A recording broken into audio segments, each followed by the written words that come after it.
This my shit. All the girls love me like this. Ready for this? She's the queen bee, the star.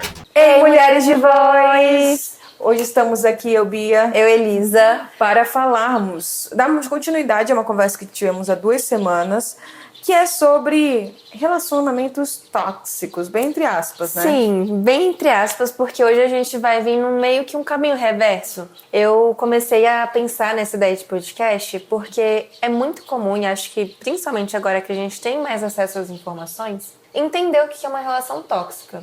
E acho que esse nome também acabou viralizando um pouco. Então, nossa, que tóxico, nossa, que relacionamento tóxico. Eu vivia num relacionamento tóxico e tudo mais. E aí, eu tive esse insight, assim, um questionamento se toda relação que não dá certo, será que ela é uma relação tóxica? E aí eu queria primeiro, assim, só ideias. O que você acha, Bia?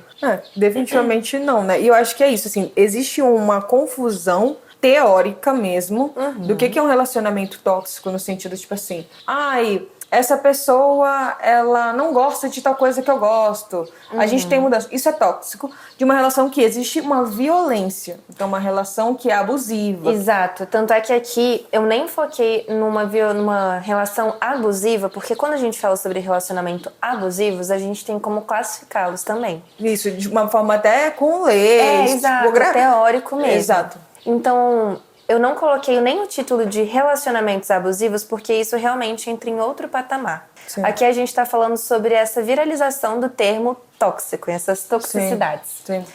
E Então, aí, eu acho que existe essa primeira coisa que eu falaria é isso, uma atenção.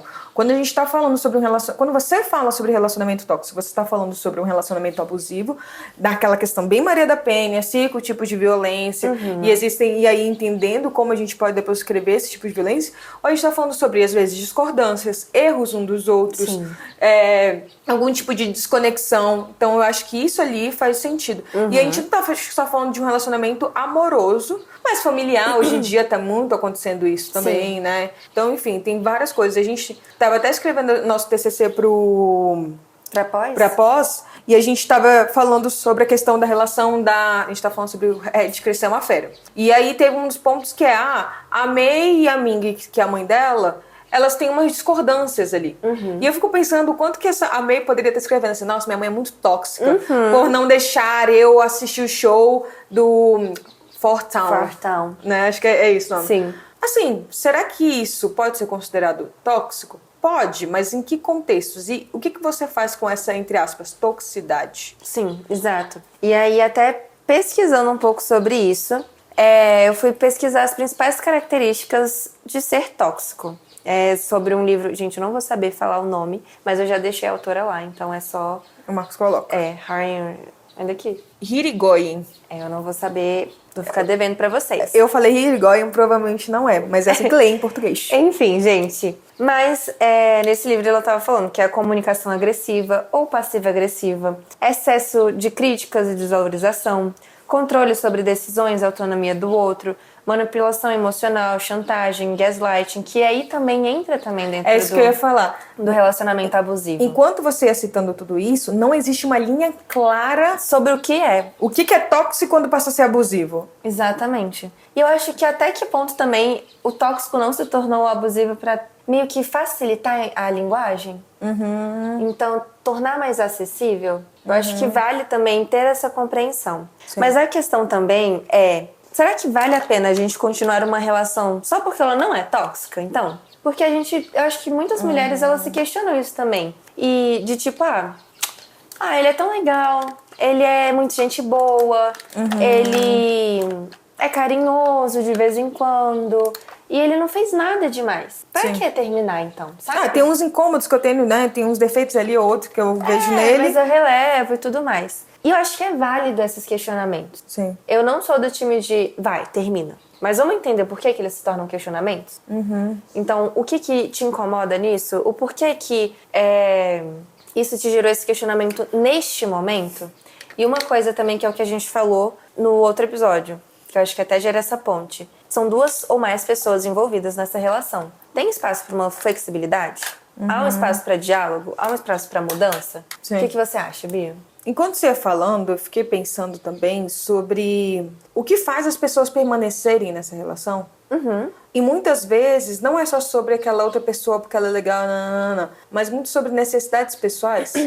Então é a visão de, pô, eu não vou estar sozinha, pelo menos. Assim, eu tenho pelo menos alguém para dividir momentos bons, eu tenho alguém para me escutar, aquela pessoa. Então acho que é uma coisa também muito da visão pessoal dela e de necessidades que não necessariamente aquela pessoa precisa. Não é porque aquela pessoa cumpre daquele jeito, mas é porque, tipo assim, eu preciso de amizade, amor, carinho, nanã. Só essa pessoa que tá contigo vai te dar essas necessidades? Não necessariamente, mas hoje ela é a única fonte disso? Talvez. Então eu penso que para além da relação, que nem você estava fazendo, acho que primeiro é um movimento pessoal de se fazer, de... Porque hoje em dia eu coloco sobre essa pessoa a única fonte de me suprir essas necessidades. Existe uma maneira de eu ampliar esse lugar, essas fontes de necessidades que eu posso suprir e de entregar também? Porque acho que muitas pessoas acabam isso permanecendo, muitas mulheres principalmente acabam mantendo relacionamentos, mas para gerar essa segurança, que é uma falsa segurança, porque de verdade, se aquela pessoa não tá fazendo tanto sentido assim, não sei, assim, eu acho que é isso. A gente às vezes pessoaliza demais algumas necessidades nossas que poderiam ser diversificadas em mais campos. E aí eu acho que isso faz a gente manter e justificar permanências que não fazem mais sentido. Mas ao mesmo tempo é isso, tá? Não, hoje em dia eu vejo que todas essas necessidades são supridas por mim, quer dizer, por outras pessoas e por essa pessoa que eu tô na relação. Mas eu quero ainda estar nesse relacionamento por X, Y, Z. E aí, a partir daí, sim. Então, que mudanças que eu posso fazer? Acho que a gente diferenciar muito aquilo que a Ana Sui fala no livro A gente mira na amor e está na solidão, de conseguir diferenciar. São 3 pontos. Eu, a outra pessoa, que é o você, e nós. Então, o que são questões só minhas que fazem eu ver essa relação como tóxica e não querer mais essa relação? O que são coisas que são só daquela outra pessoa? E o que envolve nós dois? Aí, pra gente começar a pensar na flexibilidade. E quando não tem espaço pra flexibilidade? Eu sou muito do termina. Você falou que não é muito termina, mas eu sou do termina. Não, eu não sou do termina quando tem espaço pra uma flexibilidade. Aí há todo esse movimento que a gente falou antes. Eu termina. Mas eu acho que é difícil pra mim. Pra mim, não. Eu acho que é difícil a gente falar sobre isso. Romper. O rompimento eu acho que é complicado, não só porque ao mesmo tempo que tem todos esses prejuízos, entre aspas, também a gente trabalha muito com a história. E é uma coisa que é muito curiosa a gente olhar, que é, caraca, realmente não tem mais conexão, eu não tenho mais motivos, eu já entendi que eu consigo encontrar isso em outras pessoas ao meu redor. Eu não tenho só essa pessoa. O que me prende? E às vezes é questionar a ideia do que a gente tem daquilo que a gente tá. Então, quando a gente... É muito mais fácil pra gente falar, termina. Não sendo a nossa relação, porque carrega uma história. E a gente às vezes esquece que tem todo um background, tem todo um passado, tem todo algo que já aconteceu. E a gente fala, não, por que é tão difícil assim? E enquanto você falava disso da história, eu fiquei pensando que muitas vezes a gente se segura em relacionamentos porque uma vez já foi de um jeito que a gente ainda espera. Vê se fez sentido. Então eu permaneço em alguma relação, mas... Cara, o Marco já foi desse jeito comigo um dia. Eu ainda posso resgatar essa relação. E aí a gente volta para esse olhar, né, de gênero. As mulheres são responsabilizadas pelo sucesso ou insucesso de uma relação. Então vira quase uma sensação de responsabilidade, de culpa, de eu devo consertar essa relação para que ela volte a ser aquilo que uma vez já foi. Uma coisa que me prendia muito numa relação, mas gente, eu era adolescente, vamos relevar. Mas era o tempo. Então, nossa, a gente já tá tanto tempo junto. Era como se fosse um mérito muito grande. Tipo, cada ano de relacionamento era como se eu estivesse conquistando uma medalhinha. E tipo, nossa, já tá tanto tempo junto.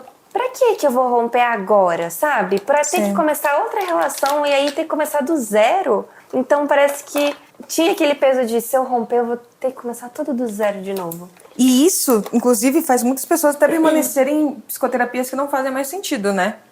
Assim, mas imagina ter que terminar com a minha psicóloga pra ter que contar tudo de novo. Eu acho que, de fato, é um desgaste, é cansativo. Mas eu acho que faz parte também e lidar não só com essas novas coisas que geram insegurança. Cara, todo novo é diferente, dá uma segurança, frio na barriga, etc. Mas também eu acho que lidar com o luto. Então é essa balança, assim, putz, eu vou ter que viver um luto junto com tanta coisa nova, eu tô disposta e sabe, a isso. Isso que você falou, Bia, é muito verdade. E a gente desconsidera muito esse luto. É o que a gente chama de luto simbólico. Que não é uma perda física mesmo, mas não deixa de ter perdido algo. Então o luto simbólico ele surge muito com essa visão de algo se foi, mas o que se foi? Se eu ainda tô aqui, se as coisas ainda estão aqui. Sim. E a gente meio que... E eu acho que dói ainda Evita mais. Acho que dói ainda mais quando a gente escolhe, entre aspas, viver esse luto. Então, quando eu escolho romper um relacionamento, é como se eu estivesse escolhendo viver esse luto. Putz, se eu tô rompendo contigo, é basicamente como eu tenho... Mas agora eu que tenho que lidar com as consequências de estar vivendo tudo isso, né? Eu entendo, mas eu vejo muita mulher, e eu vejo até algumas amigas minhas fazendo isso de... Nem doeu tanto quando terminou, porque eu já tava vivendo um luto na relação. Isso sempre, é verdade. Então, o término já... Nossa, isso aconteceu várias vezes. De eu perguntar pra amigas minhas de, tá, e aí, como é que você tá? Tá tudo bem? Precisa que eu vá aí? Não, nem tá doendo tanto. Doeu mais antes do que agora. Sim. Porque... Acho que naquele momento de salvar o relacionamento, entre aspas, tóxico. É. E eu acho que também tem aquele momento de, caramba, como que eu aguentei tanto? E às vezes não precisa ser tóxico, mas é como que eu aguentei tanto estar numa relação que não faça sentido mesmo. Como que eu aguentei tanto estar num um local que é incompatível. E às vezes não vai precisar de um tom de voz elevado, conversas agressivas. Às vezes realmente... Pela negligência, por incompatibilidades, né? E não necessariamente existe aquela visão, até uma mistificação do tóxico, de foi algo muito uau. Porque eu sinto que às vezes, não que ninguém queira que aconteça, né, uma relação tóxica, mas que tem esse lugar de nem é tão tóxico, pra que eu vou terminar, sabe? Nem é tóxico. E ele nem é tão ruim assim. E acho que às vezes ele realmente não precisa ser tão ruim assim. Que bom, né? Exato. Não só ele, né? Tipo, uma pessoa, mas uma relação de amizade, familiar. Às vezes não precisa ser tão ruim assim pra ser uma escolha. E é difícil, quando você falou isso, eu me lembrei agora sobre a gente falar sobre desistir. Pessoalmente, quando a gente já falou sobre isso. Quantas vezes eu já falei assim, não, eu prefiro... Sim. Seguir, aquilo vai mais machucar e vai romper. Não, mas eu prefiro ir pras últimas até realmente já chegar nesse lugar de toxicidade do que assumir que naquele momento que já estava um pouco desconfortável, eu podia parar. E aí você me falou, mas por que eu tenho que chegar nesse lugar pra decidir parar? Aí eu falei assim, porque você tem que ir pras últimas. E não precisa mesmo, né? E eu acho que é entender até isso, né? Desistir de uma relação, desistir de um conceito que a gente cria de relação também. Sim. E até que ponto vale continuar. E pra continuar, que mudanças precisam ter? Sim. Não só suas, da outra pessoa, mas também que a gente tá falando aqui, né? Dos dois. O que você tá disposta... uma pergunta pra mim ou é só... Não, eu tô colocando no ar. Que condições você daria? E aí não precisam ser totalmente rígidas, mas pra você também colocar, assim, o que é importante mudar. E aí vem muito pra mim aquele termo que a gente usa na sistêmica, que é da homeostase. Da gente tentar... Há uma busca constante da gente de encontrar essa homeostase, de encontrar essa... Tá confortável. Encontramos a nossa linha. E a verdade é que sempre vão estar havendo diversos estressores ao longo da nossa vida que vão estar fazendo... São as tensões. Vão estar querendo fazer com que a gente... vai mudar o que a gente está vivendo, vai mudar a forma, a dinâmica que a gente está vivendo. E a maneira como que a gente lida que vai ser o mais importante diante disso, né? Exato. E o que a gente consegue lidar também. Porque às vezes tem... E aí vem também, talvez muitos de nós utilizemos... foi tóxico que a pessoa fez. Até como um lugar de lidar com isso. Eu preciso dizer que aquilo foi muito tóxico, eu preciso chegar à toxicidade nisso pra justificar esse meu término. Só que aí também é uma questão, né? O quanto que isso vai ser honesto ou não com a gente. E eu acho que também é uma honestidade, principalmente quem fala sobre isso em rede social e etc., pra não tornar tudo um alerta. Porque eu acho que isso também é importante, né? Porque senão a gente fica caçando pelo em ovo, gente. E realmente, cara, é muito difícil ser mulher dentro de uma relação, principalmente hétero, né, gente? Sabemos disso. Mas... parece que a gente tem que ficar tão em alerta, a gente tem que se preocupar tanto e etc, que a gente realmente não consegue aproveitar relações. Hoje vejo muitas mulheres falando, cara, como que eu vou encontrar realmente um homem? Porque a gente sabe que é difícil. É difícil mesmo, gente. Não tô falando, aceita, porque é assim mesmo. Mas é isso, assim, será que a gente às vezes não coloca tantos sinais, red flags? Tudo é red flag hoje em dia. Que a gente deixa de ver que pessoas vão ter, sim, algumas red flags, algumas yellow flags e algumas green flags. Ninguém vai ser totalmente green flag, a gente não vai ser. E eu acho que entra muito no lugar também de generalizar. Então, nossa, uma amiga minha falou que não gostou do meu tom de voz num dia e aí agora ela foi tóxica, porque ela falou que não gostava do meu tom de voz, tipo assim, que ela não gosta do jeito que eu falo, ela quer que eu mude o jeito que eu falo. Então, não, às vezes realmente, talvez você tenha falado de uma forma mais grosseira. Talvez ela esteja num dia mais sensível também. Então, não generalizar que quem não gosta de mim que se retire. Nossa, Então, tem muito isso hoje em dia, né? eu acho que entra numa generalização, num 880, que é insustentável. É insustentável no sentido de realmente qualquer relação, se vai para esses extremos, a gente não consegue. É muito difícil mesmo. Sim. A gente entender, tá, então agora eu posso falar. Não, agora ela falou desse jeito, ela me olhou torto. Então entra num lugar que é difícil da gente estar também. E aí eu acho que vale muito uma atenção pessoal de cada pessoa de entender e constantemente revisitar uma listinha de coisas que... Quais são os limites que eu preciso dar? E constantemente, sim, é isso. Revisitar isso, revisar isso também, assim, isso ali fazia sentido naquela época, hoje em dia não faz mais sentido. E ver isso, porque assim, no início eu também não posso ser a boba que perdoa tudo, e aí vai deixando. Então eu tô falando pra vocês, vai pras últimas até ver aonde que... Vamos ver até onde que vai. Mas também, qual é o ponto, qual é o nível de flexibilidade? Eu acho que também não tem uma coisa tão rígida e algo a ser visível ali. Mas de vocês talvez constantemente fazerem isso, assim, e revisitarem as próprias amizades, as próprias relações de vocês, o que tá, o que não tá fazendo sentido, né? Por que faz sentido aquela relação na minha vida? Bem naquilo que a gente falou também no outro episódio, de a pessoa merece ouvir a minha história. Será que ela merece estar aqui?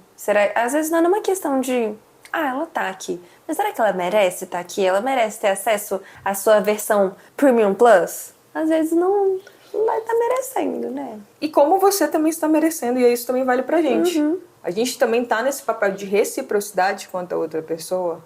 E também questionar, assim, quando fomos taxadas de tóxicos ou não. Faz ou não faz sentido? O que vale ou não vale desse feedback daquela pessoa, né? Sim. Gente, eu acho que é isso. Mas deixem nos comentários também. Se a gente foi tóxica nessa conversa, podem falar. Nossa, acho que não. Acho que foi. Achei tóxica. Achei tóxica. E tem muito isso, né? Você falou uma coisa que eu não queria ouvir. Tóxica. Você não concordou, você não gosta da mesma banda que eu. Tóxica. Não fala sobre isso, gatinha. Tóxica, não seja tóxica, Lisa. É isso, gente. Muito beijo. obrigada. Sigam a gente no... Não, mas antes de você falar isso, acho que é melhor a gente falar sobre o nosso projeto antes. Para as pessoas não... Gente, não desliga. Se você quer fazer terapia, não desliga. Se você já faz, siga a gente. Se quer lidar com uma pessoa... Sabe aquele meme?